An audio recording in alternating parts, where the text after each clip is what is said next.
नमस्कार, मैं हूं संदीप और आपको हम बता दूं कि अभी अभी एक ब्रेकिंग न्यूज़ मिल रही है।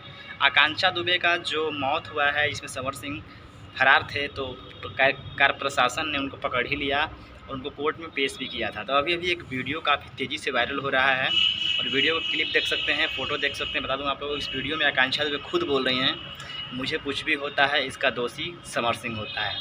जी हाँ, बता दूँ कि ये वीडियो काफ़ी देर बाद आया है और वीडियो काफ़ी तेज़ी से वायरल हो रहा है। तो मैंने सोचा कि आपको जानकारी और इन्फॉर्मेशन दे दूँ कि अभी अभी उनके फ़ोन से वीडियो मिला है, जो कि फ़ोन नहीं मिल रहा था, वीडियो नहीं मिल रहा था।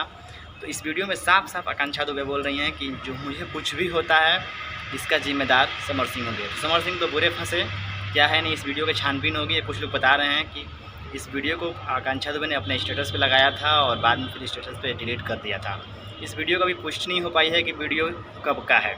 जिस दिन का उनका आत्महत्या हुआ है, जिस दिन हत्या हुआ है, जिस दिन सुसाइड की है, उस दिन का वीडियो है या उससे पहले का है, इसका वीडियो अभी पुष्टि नहीं हो पाया है। तो आप लोगों से मैं जानकारी और इन्फॉर्मेशन दे दूँ। मिलता हूँ नेक्स्ट वीडियो में, तब तक ले जय हिंद। ऐसे ही भोजपुरी से रिलेटेड न्यूज़ देखने के लिए चैनल को सब्सक्राइब कर लीजिए। मिलता हूँ नेक्स्ट वीडियो में, तब तक ले जय हिंद, वंदे मातरम।